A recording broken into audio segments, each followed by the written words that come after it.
Claudia Sheinbaum acaba de hacer algo que ningún presidente mexicano logró en 30 años. Esta noche, en Tijuana, firmará un acuerdo que cambiará para siempre la relación con Estados Unidos. Pero hay alguien en esa sala que hará todo lo posible por destruirlo. Lo que está a punto de ocurrir dejará a todos en silencio. La pluma está sobre la mesa. Los reflectores iluminan el documento. Claudia extiende la mano para firmarlo cuando una voz atraviesa el salón como un disparo. Presidenta, ese acuerdo es una traición.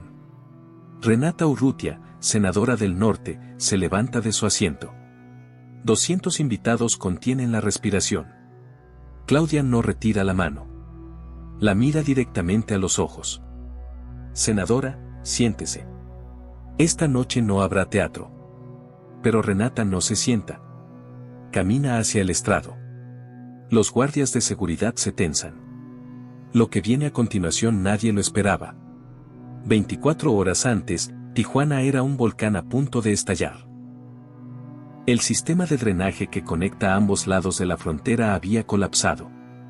Aguas negras fluían hacia territorio estadounidense. California exigía una solución inmediata. Washington amenazaba con sanciones comerciales. Los medios internacionales hablaban de México como un país incapaz de resolver sus problemas básicos. La reputación de toda una nación pendía de un hilo. Claudia Sheinbaum recibió la noticia a las 6 de la mañana. No dudó ni un segundo. Preparen el avión. Vamos a Tijuana hoy mismo. Su equipo intentó disuadirla. Le dijeron que era demasiado arriesgado. Que la oposición convertiría el viaje en un circo mediático. Que mejor enviara a un secretario. Claudia los escuchó en silencio. Luego respondió con 3 palabras que definirían toda la operación. Esto es personal. Porque para ella no se trataba solo de tuberías rotas. Se trataba de dignidad nacional. Se trataba de demostrar que México resuelve sus crisis con acciones, no con excusas. Se trataba de liderazgo. El avión presidencial aterrizó en Tijuana a las 11 de la mañana. Claudia traía consigo a los mejores negociadores del país. Ingenieros hidráulicos. Expertos en relaciones internacionales. Abogados especializados en tratados bilaterales. Pero también traía algo más importante. Traía un plan que había diseñado personalmente durante el vuelo. Un plan que nadie conocía todavía. Un plan que cambiaría las reglas del juego por completo. Lo primero que hizo al llegar fue algo inesperado. No fue a la oficina del gobernador. No convocó una rueda de prensa. Fue directamente a la zona del desastre. Caminó entre el lodo. Habló con los trabajadores. Vio con sus propios ojos la magnitud del problema. Los periodistas la seguían sin entender qué estaba haciendo. Pero Claudia lo tenía perfectamente claro. Necesitaba ver la realidad antes de sentarse a negociar. Necesitaba que su equipo entendiera lo que estaba en juego. Necesitaba que el mundo viera que México tiene una líder que no gobierna desde un escritorio. Mientras tanto, en el Senado de la República, Renata Urrutia preparaba su contraataque. La senadora del Norte llevaba meses criticando al gobierno. Decía que Claudia gastaba demasiado en el sur del país. Que las ciudades fronterizas estaban abandonadas. Que el norte merecía más inversión. La crisis del drenaje era la oportunidad perfecta para humillar a la presidenta. Renata tomó su teléfono y convocó una conferencia de prensa urgente. Lo que dijo ante las cámaras encendió la polémica nacional. La presidenta va a Tijuana a tomarse fotos mientras el norte se hunde en aguas negras. Exijo que ese dinero se quede aquí. Que se invierta en infraestructura fronteriza. Que no se firme ningún acuerdo que comprometa recursos mexicanos para resolver problemas estadounidenses. Las palabras de Renata corrieron como pólvora en las redes sociales. En cuestión de horas, el hashtag Dinero al Norte era tendencia nacional. La opinión pública estaba dividida.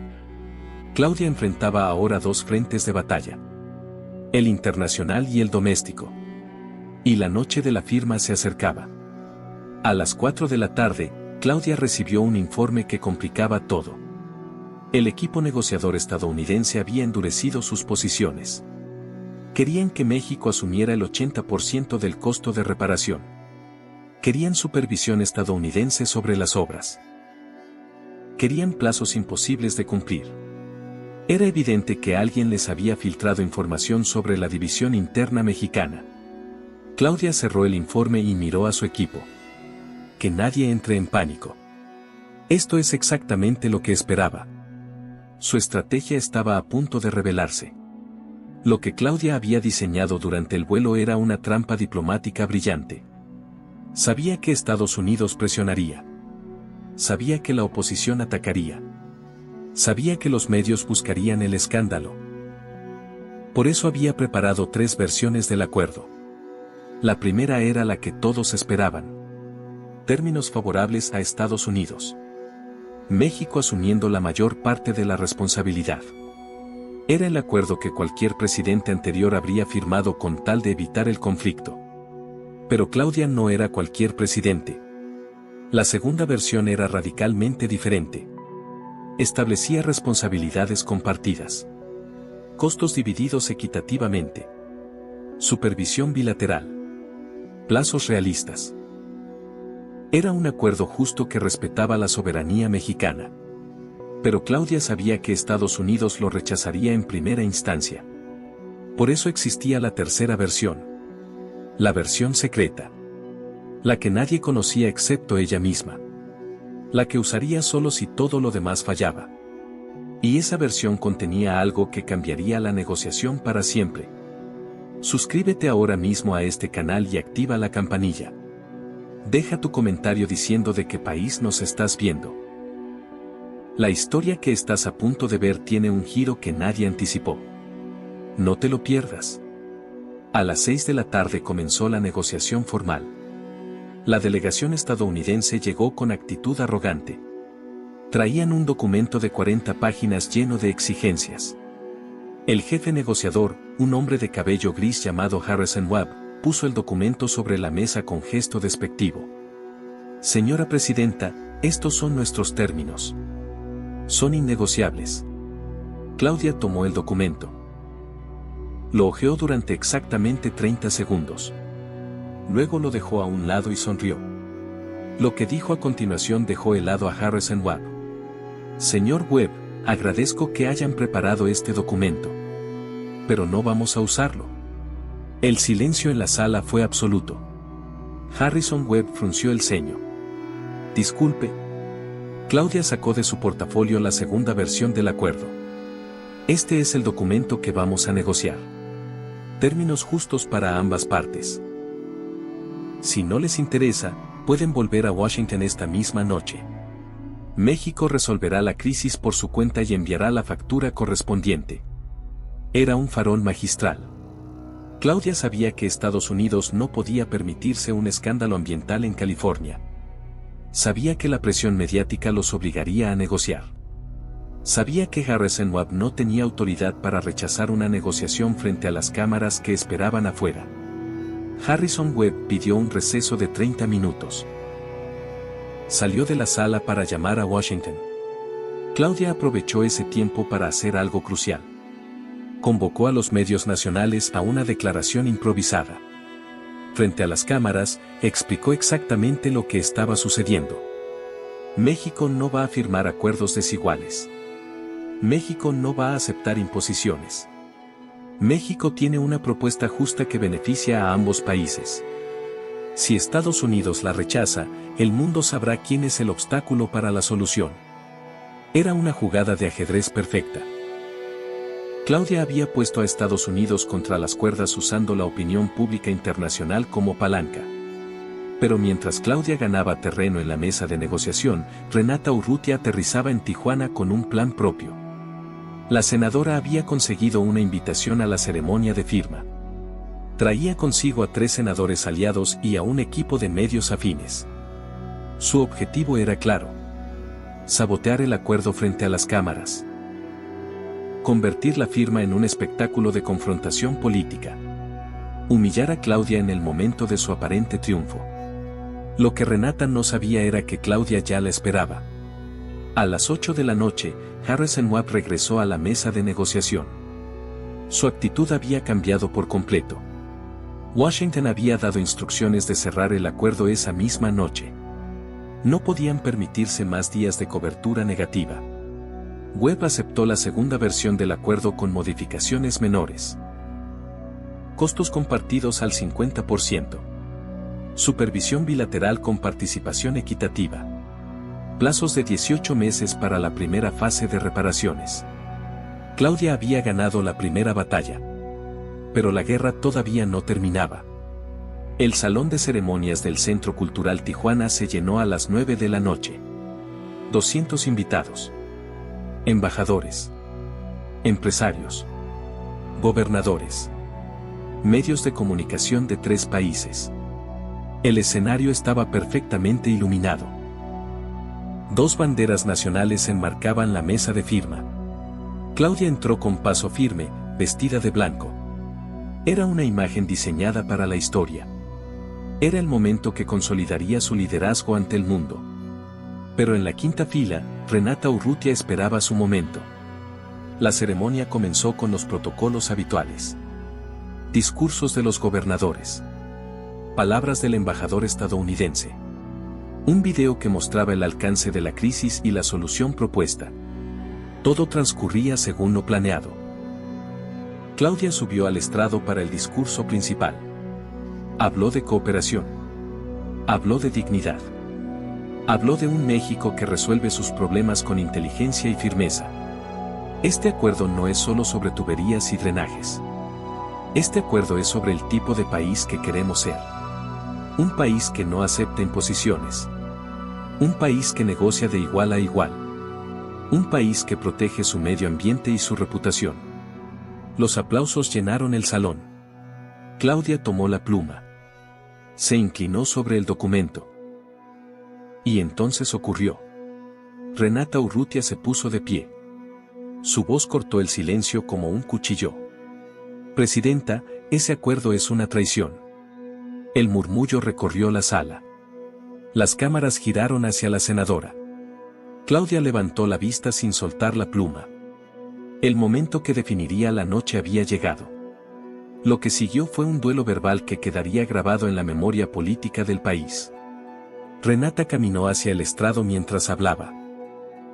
Usted va a comprometer miles de millones de pesos en un acuerdo que beneficia principalmente a Estados Unidos. Ese dinero debería quedarse en el norte. Debería invertirse en hospitales, en escuelas, en carreteras. No en resolver los problemas de California. Los aliados de Renata aplaudieron. Algunos invitados comenzaron a murmurar. La tensión era insoportable. Claudia no se movió de su posición. Esperó a que Renata terminara de hablar. Esperó a que el silencio volviera a instalarse en la sala. Entonces respondió con una calma que descolocó a todos. Senadora Urrutia, me alegra que haya venido esta noche. Porque usted representa exactamente el tipo de política que México debe superar. Renata frunció el ceño. No esperaba esa respuesta. Claudia continuó sin darle tiempo a reaccionar. Usted habla del norte como si fuera un país aparte. Habla de dinero como si gobernar fuera solo repartir presupuestos. Pero gobernar es mucho más que eso. Gobernar es entender que la reputación de México afecta al norte tanto como al sur. Que las sanciones comerciales afectarían a las maquiladoras de Tijuana. Que un conflicto diplomático cerraría cruces fronterizos y destruiría empleos en las ciudades que usted dice defender. Los aplausos comenzaron a surgir de distintos puntos del salón. Renata intentó interrumpir, pero Claudia levantó la mano. No he terminado, senadora. Permítame mostrarle algo que aparentemente usted no ha leído. Claudia tomó el acuerdo y señaló una sección específica. Artículo 7. El 40% de la inversión mexicana se destinará a infraestructura hidráulica en municipios fronterizos. Artículo 9. Se crea un fondo binacional para proyectos ambientales en la región norte. Artículo 12. México supervisará todas las obras en territorio nacional sin interferencia extranjera. Cada punto era un golpe directo a los argumentos de Renata. La senadora comenzaba a perder terreno. Pero Renata no se rindió fácilmente. Palabras bonitas en un papel. ¿Quién garantiza que se cumplan? ¿Quién va a supervisar que ese dinero llegue realmente al norte? Era una pregunta válida. Era el tipo de pregunta que había hundido acuerdos anteriores. Promesas incumplidas. Fondos desviados. Obras abandonadas. Renata conocía la historia y apostaba a que Claudia no tendría respuesta. Pero Claudia sí tenía respuesta. Tenía la tercera versión del acuerdo. Lo que Claudia reveló a continuación dejó a todos sin palabras. Sacó un documento adicional de su portafolio. Senadora, este es el anexo que negocié personalmente esta tarde. Un calendario de ejecución con fechas específicas para cada fase del proyecto. Un sistema de auditoría independiente con participación de organizaciones civiles. Penalizaciones automáticas por incumplimiento. Y algo más. Claudia hizo una pausa dramática. El salón entero contenía la respiración. Este acuerdo incluye una cláusula que nunca antes se había logrado en un tratado bilateral con Estados Unidos. Si México cumple los plazos establecidos, Estados Unidos está obligado a invertir una cantidad equivalente en proyectos de desarrollo en la frontera sur mexicana. Por primera vez en la historia, un acuerdo ambiental se convierte en un motor de desarrollo para todo el país. El silencio duró exactamente 3 segundos. Luego estalló la ovación. Renata Urrutia se quedó de pie en medio del pasillo, sin saber qué hacer. Sus aliados miraban al suelo. Los medios afines guardaban sus cámaras. La senadora había llegado buscando un escándalo y se encontró con una lección magistral de política. Claudia la miró una última vez antes de volver al documento. Senadora, tiene 2 opciones. Puede quedarse a presenciar cómo México hace historia. O puede retirarse. La decisión es suya. Renata eligió quedarse. Se sentó en silencio mientras Claudia firmaba el acuerdo. Mientras Harrison añadía su firma. Mientras los aplausos llenaban el salón. Mientras las cámaras capturaban el momento que cambiaría la relación bilateral para siempre. Había venido a destruir y terminó siendo testigo de una victoria que no pudo evitar. Escribe ahora mismo en los comentarios qué te parece el liderazgo de Claudia. Dale like a este video y compártelo con alguien que necesite ver esto. Lo que viene a continuación es el momento que define todo. La firma se completó a las 10:15 de la noche. Pero la jornada de Claudia no había terminado. Mientras los invitados celebraban, ella se reunió en privado con su equipo de trabajo. Había un último detalle que resolver. Un detalle que nadie había mencionado durante toda la negociación. Un detalle que podía hacer que todo el acuerdo fracasara si no se atendía esa misma noche. El problema era la implementación inmediata. El acuerdo establecía que las obras de emergencia debían comenzar en 72 horas. Pero los fondos federales tardarían semanas en liberarse. Los trámites burocráticos podían paralizar todo antes de empezar. Claudia lo sabía desde el principio. Por eso había preparado una solución que nadie esperaba. Vamos a usar el fondo de contingencias presidencial para arrancar las obras mañana mismo. Su equipo se sorprendió. Ese fondo estaba reservado para emergencias nacionales. Usarlo para un proyecto de infraestructura era una decisión arriesgada políticamente. Pero Claudia ya había calculado los riesgos. Esta es una emergencia nacional.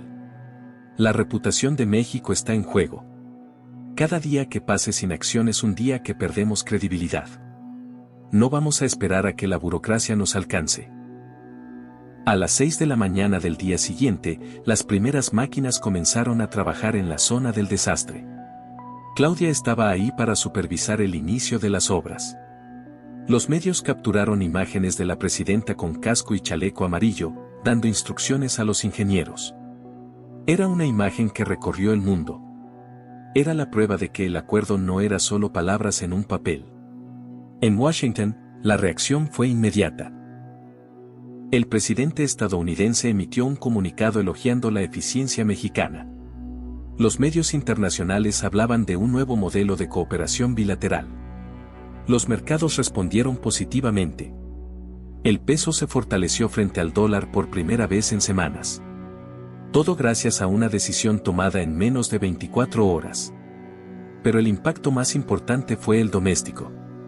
Las encuestas de la semana siguiente mostraron un salto de 15 puntos en la aprobación de Claudia. Por primera vez desde el inicio de su mandato, más del 70% de los mexicanos confiaba en su capacidad de liderazgo. El hashtag crisis resuelta reemplazó a dinero al norte en las tendencias. Renata Urrutia guardó silencio durante 2 semanas. Cuando finalmente habló, fue para reconocer que el acuerdo había sido beneficioso para la región norte. Lo que Claudia logró en Tijuana no fue solo resolver una crisis de drenaje. Fue demostrar un modelo de liderazgo que México necesitaba desesperadamente. Un liderazgo basado en preparación meticulosa. En anticipación de los movimientos del adversario. En comunicación estratégica con la opinión pública. En acciones inmediatas que respaldan las palabras. En convertir cada obstáculo en una oportunidad. La tercera versión del acuerdo, esa que Claudia guardó en secreto hasta el momento decisivo, contenía más que cláusulas legales. Contenía una visión de país. Una visión donde México no mendiga cooperación sino que la negocia de igual a igual. Una visión donde los problemas se resuelven antes de convertirse en espectáculos mediáticos. Una visión donde el liderazgo significa adelantarse a los acontecimientos en lugar de reaccionar a ellos. 3 meses después de la firma, las obras de emergencia estaban completadas. El sistema de drenaje funcionaba mejor que nunca. Las aguas negras dejaron de fluir hacia California. Estados Unidos cumplió su parte del acuerdo invirtiendo en proyectos de energía renovable en Chiapas y Oaxaca. La cláusula que nadie creía posible se hizo realidad. México había convertido una crisis en una victoria diplomática sin precedentes. Claudia regresó a Tijuana para la inauguración de las obras terminadas. Esta vez no hubo confrontaciones. No hubo senadores opositores buscando cámaras. No hubo tensión diplomática. Solo había ciudadanos agradecidos, trabajadores orgullosos de su labor y una presidenta que había cumplido su palabra. En su discurso de inauguración, Claudia recordó la noche de la firma. Me dijeron que era imposible. Me dijeron que Estados Unidos nunca aceptaría nuestros términos. Me dijeron que la oposición sabotearía todo. Pero aquí estamos. Porque México no se rinde ante lo imposible. México transforma lo imposible en realidad. Renata Urrutia no asistió a la inauguración. Pero envió un comunicado reconociendo el éxito del proyecto. Era lo más cercano a una disculpa que alguien como ella podía ofrecer. Claudia nunca respondió públicamente. No necesitaba hacerlo. Los resultados hablaban por sí mismos. Lo que ocurrió en Tijuana aquella noche se estudia ahora en escuelas de gobierno de todo el continente. Es el ejemplo perfecto de cómo una líder puede convertir una crisis en una oportunidad. Cómo la preparación supera a la improvisación. Cómo la calma derrota a la agresión. Cómo la visión de largo plazo vence al oportunismo político. Claudia Sheinbaum demostró que el liderazgo no se trata de evitar conflictos sino de resolverlos de manera